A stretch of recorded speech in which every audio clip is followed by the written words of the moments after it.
Party अध्यक्ष होने के नाते मैंने अपनी बात बड़े स्पष्ट रूप से कह दी है।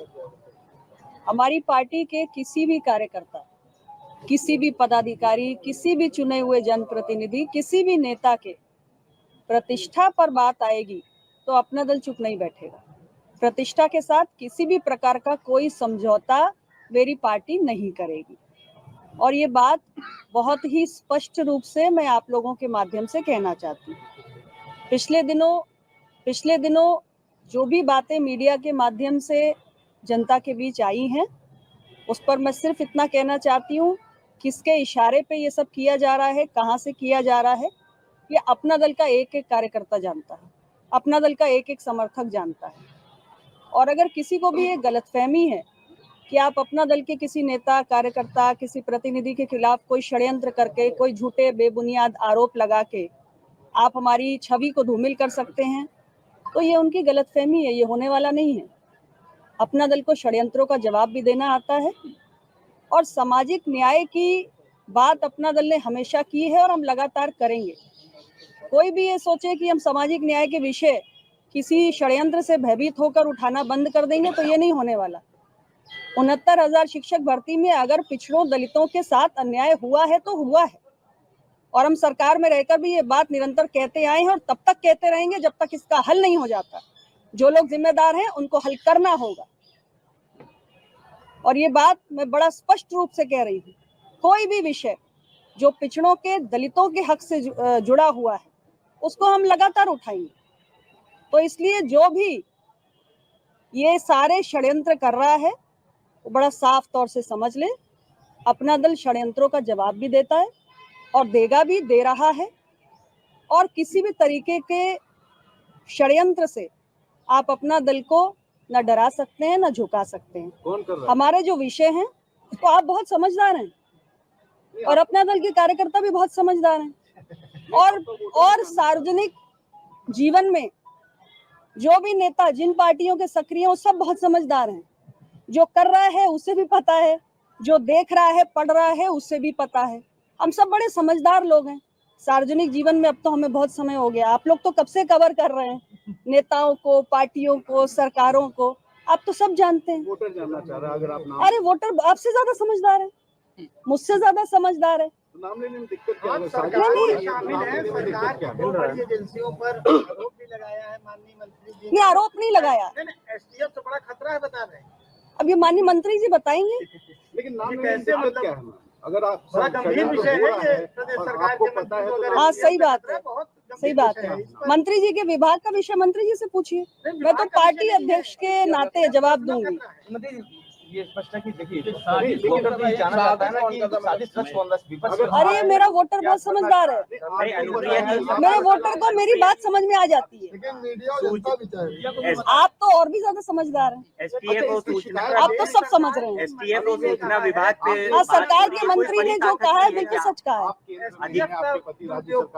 बिल्कुल प्रधानमंत्री नरेंद्र मोदी जी के नेतृत्व में काम कर रहे हैं। प्रधानमंत्री नरेंद्र मोदी जी के नेतृत्व में अपना दल एनडीए का घटक है और प्रधानमंत्री नरेंद्र मोदी की नीतियों पर काम कर रहे हैं।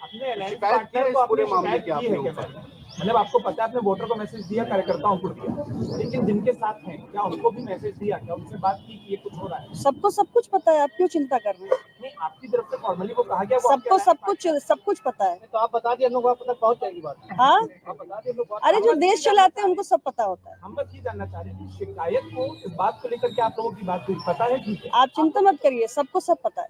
अच्छा, एसटीएफ के अधिकारी और सूचना विभाग के अधिकारी की बात आ रही है, क्या कोई बड़ा ताकत भी हो सकती है, कोई बड़ी ताकत भी हो सकती है कि सिर्फ अधिकारी ही ऐसा घालमेल कर रहे हैं आप लोग के साथ? ये तो सोचने लायक सवाल है। तो सोच के बता।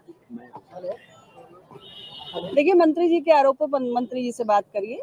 मैंने बतौर अध्यक्ष मेरी पार्टी की ओर से जो कहना था आप लोगों को बहुत स्पष्ट रूप से कह दिया। चलो कुछ पूछना हो बताएं, हम बताएं। ये अलायंस केवल मोदी सरकार के साथ है या क्योंकि उत्तर प्रदेश में तो जो मुखिया है सरकार में वो योगी आदित्यनाथ? ये अलायंस एनडीए का, सुन लें, ये अलायंस एनडीए का है। माननीय प्रधानमंत्री जी के नेतृत्व में 2014 में अलायंस हुआ था और माननीय प्रधानमंत्री जी के नेतृत्व में अलायंस है, था और रहेगा। मंत्री जी जिनका आपने नाम लिया वो सूचना विभाग के बड़े अधिकारी है और कहीं ना कहीं वो सूचना विभाग पूरा मुख्यमंत्री का भी पूरा विभाग देखते हैं, तो क्या लगता है कि इसकी मंशा होगी, कौन इसके पीछे होगा? मैंने तो नाम ले लिया है, मैं तो अभी सिर्फ कहूंगा कि वो सुधर जाएं। सिर्फ अधिकारी सुधरता है या विभाग के मंत्री? सरकार में भी कोई है? मुझे तो जानकारी नहीं, आपको कोई जानकारी हो तो आप बता दें। आप नहीं, मुझे जानकारी नहीं, मैं तो सिर्फ कहूंगा कि जो मेरे पास सूचना आती, आप में से ही कोई भाई बताता है कि इसका फोन आया था कि आशीष जी के खिलाफ ये खबर चलाइए, तो जिसका नाम लेगा तो मैं तो उसी का नाम लूंगा ना। पत्रकारों का नाम ले रहा आपको लगता है मैंने आपका नाम लिया? हाँ? यहाँ पे जो जिन दो विभागों पे सवाल उठ रहे हैं, हाँ। और वो दोनों विभाग मुख्यमंत्री के विभाग हैं जी, तो देखिए बड़ा स्पष्ट मत है। आपके ऊपर अगर सवाल उठेगा या आपके विभाग के किसी प्रमुख अधिकारी पे सवाल उठेगा तो वो सवाल आपसे भी उठेगा, तो क्या मैं इसका जवाब आपको दे रहा हूं। मेरे विभाग में डीपीसी हुई, एम देवराज जी जैसे, जिन्हें उत्तर प्रदेश का आप लोग भी जानते हैं सबसे ईमानदार अधिकारी कहा जाता है, उन्होंने डीपीसी की। मंत्री की कोई भूमिका नहीं होती है। वो डीपीसी की फाइल आई, मैंने मुख्यमंत्री कार्यालय भेजा, मुख्यमंत्री कार्यालय से मुझे कुछ निर्देश प्राप्त हुआ, उसके आधार पर हमने सारे विभागों से कंसेंट लेकर के, अभिमत लेकर के हमने उसको डीपीसी कर दिया। तो अब ये तो सूचना विभाग का दायित्व है कि ये गलत हुई है डीपीसी या सही, इसका स्पष्टीकरण जारी करना चाहिए। दो ही चीज हो सकती है, या तो डीपीसी सही हुई है और या तो डीपीसी गलत हुई है। अगर डीपीसी सही हुई है तो उसका भी सूचना विभाग को स्पष्टीकरण जारी करना चाहिए। क्यों नहीं जारी कर रहा है सूचना विभाग स्पष्टीकरण? और गलत हुई है तो उसका भी स्पष्टीकरण जारी करे सूचना विभाग। वही सवाल की सरकार के मुखिया के पास अपने शिकायत की विभाग अंतर्गत सरकार के अधीन। देखिए, एक सवाल का मैं जवाब दे दूं। हम लोग एनडीए के घटक दल हैं, हमें जहां जो विषय रखना होता रख दिए हैं, पर इतना जरूर कहूंगा कि एसटीएफ के किसी अधिकारी ने, मैं तो कह रहा हूं ना, जिस दिन मिस्टर धरना मास्टर धरने पे बैठी थी, उस दिन उनके टेलीफोन पर लगातार कौन सा पुलिस का अधिकारी बात कर रहा था, एसटीएफ का कौन अधिकारी बात कर रहा था, और उसने दो ऐसे कौन व्यक्तियों को भेजा था जहां पर परिंदा भी पर नहीं मार सकता, वहां पर रात में दो लोग धरने पे बैठे थे। तो मेरा स्वाभाविक तौर पे एसटीएफ पे सवाल तो है ही है, और अगर एसटीएफ मेरे खिलाफ कुछ षड्यंत्र करेगी तो मैं तो जवाब दूंगा ही। खतरा भी है आपको एसटीएफ? अरे खतरा, जो षड्यंत्र के आगे तो खतरा होता है, उसके आगे, अब आप अपने शब्दों में, षड्यंत्र के आगे होता क्या है? मेरी सुरक्षा के लिए मुझे ZY और XXX श्रेणी नहीं चाहिए। मुझे तो मेरी सुरक्षा के लिए मेरे कार्यकर्ता पर्याप्त हैं। लेकिन मैं इतना बता दूं कि खतरा तो मुझे है ही है। जब षड्यंत्र है तो षड्यंत्र के आगे खतरा होना स्वाभाविक है। सुरक्षा की मांग करें? अरे तो मांग किससे करेंगे? अरे मंत्री हैं। अरे सुनिए, मंत्री को खतरा है, मैंने तो आपको प्रूफ के साथ बता दिया कि 2 आदमी भेजे गए थे। उस दिन का मिस्टर एंड मिसेस धरना मास्टर का मोबाइल, उस दिन का रिकॉर्ड चेक करा लीजिए, कौन सा पुलिस का एसटीएफ का अधिकारी लगातार बात कर रहा था। आप इतना काम तो आप करेंगे नहीं कि उनका मोबाइल रिकॉर्ड मंगवा लें। अब आपको भी जो 2 अक्टूबर को वो 2 जुलाई को धरना करे, 17 अक्टूबर को धरना करे, अब उसके बाद भी बताने की जरूरत है। और सुनिए, वो तो आप लोगों की बड़े प्रिय है धरना मास्टर ना, क्योंकि आपको एक इवेंट चाहिए। हाँ, ये बात, इससे मैं सहमत हूँ, मैं इससे सहमत हूँ। अरे आप बड़े भाई हैं, मैं कहाँ से कहूँगा। क्या मुख्यमंत्री शिकायत की इस विषय में आपने? मैंने, मुझे जहाँ कहना था कह दिया। मुख्यमंत्री से नहीं करेंगे? मैंने फिर आपसे एक चीज कहा, मेरी भी कुछ पीड़ा है।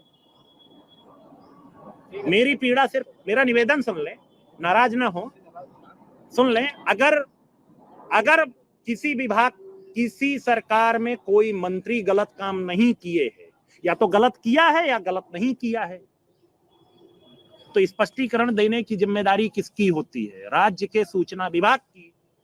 सूचना विभाग स्पष्टीकरण क्यों नहीं जारी कर रहा है? क्योंकि मिस्टर शिशिर सिंह चाहते हैं कि वो और मंत्रियों का मान मर्दन करके उन्हें आनंद आता है, पर मैं मान मर्दन से दबने वाला नहीं। कितने मंत्री रो रहे हैं, कभी उनके जाइए, सबके घर पे बैठिए, चाय पीजिए, अपना दर्द उड़ेल के रख देंगे, लेकिन उनकी कुछ मजबूरियां होंगी, बेचारे कुछ बोल नहीं रहे हैं। पर मेरी कौन सी मजबूरी है? मैं तो ठन गोपाल हूं, लेके चल दूंगा। तो दौर का और भी मंत्री पीड़ित है क्या इसमें? आप कह रहे हैं और भी लोग? ये तो आप पता कर लो, आप तो बैठते भी हो सबके साथ, आपको तो पता है कौन कौन पीड़ित है। तो पता है खाली अधिकारी तो ये सब कुछ नहीं कर सकते, ऊपर तो कोई हो। जितनी चाबी भरी राम ने उतना चला खिलौना। ये राम कौन है? वो राम कौन है? जय श्री राम। वो चाबी और मंत्री बने रहेंगे। हाँ, मंत्री बने रहेंगे। मैं तो कह रहा हूं मुझे आज बर्खास्त कर दो। इस्तीफे का विकल्प भी इस्तीफा डरपोक देते हैं, बर्खास्त करिए। सोमवार तक नौबत पहुंच। आपने पूछा, मैंने नहीं कहा, मैंने अपने से नहीं कहा। इस्तीफा डरपोक देते हैं, जो गलत किए होते हैं वो देते हैं। लेकिन आपने सीबीआई जांच तक की बात कह दी। सीबीआई जांच इसलिए जिसने कुछ किया नहीं उसको डर क्यों? तो जांच ना प्रभावित हो इसलिए मंत्रिमंडल भी छोड़ने की बात हो सकती है। मेरे नेता प्रधानमंत्री जी कह देंगे छोड़ दूंगा। सरकार से या विपक्ष से? हाँ? सरकार से या विपक्ष से? अब ये आप अंदाजा लगाइए। सब हम ही लोग अंदाजा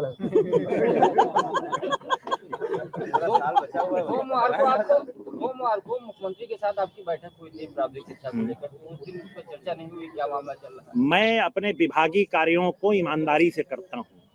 मैं इस मेडिकल कंडीशन में भी मैं त्रिपुरा गया था, मुझे निर्देश मिला था। मेरी मेडिकल कंडीशन अच्छी नहीं, आप सब जानते हैं, इसके बावजूद मैं निर्देश प्राप्त होने पर मैं त्रिपुरा तक गया, कुंभ का निमंत्रण दे के आया। तो मैं अपने कार्यों में पीछे नहीं हटता।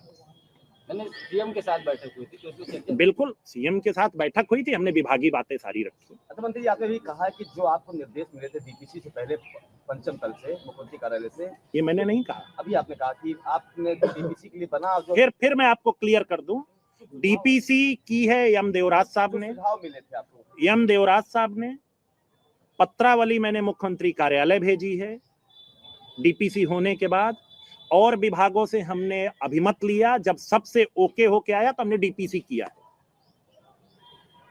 अच्छा, अभी और डीपीसी की जिम्मेदारी मैं लेता हूं, क्योंकि मैं भागने वालों में से नहीं हूं।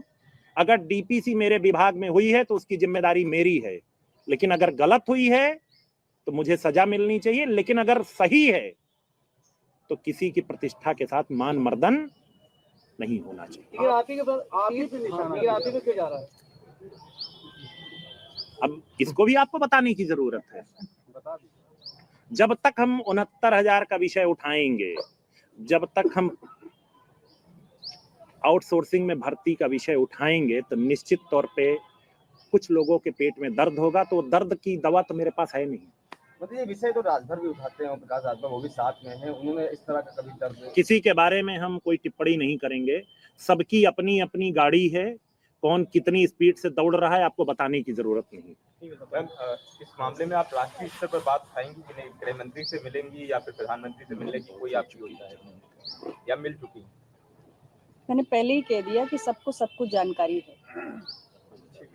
आपके जरिए नहीं होता है, फिर आगे की रणनीति क्या रहेगी? जरूरी ये नहीं है ना जानना कैसे है, किस माध्यम से, सबको सब जानकारी है, ये महत्वपूर्ण बात है। जंग में ये नहीं बताया जाता है कि आप कौन सा हथियार इस्तेमाल करेंगे। जंग चलने दीजिए। हाँ? ये भी आपको बताने की जरूरत है। जो अनुप्रिया जी, मेरा एक सवाल है, जीजा साली के तकरार के बीच क्या किसी तरह का समझौता अनुप्रिया जी कराएंगी?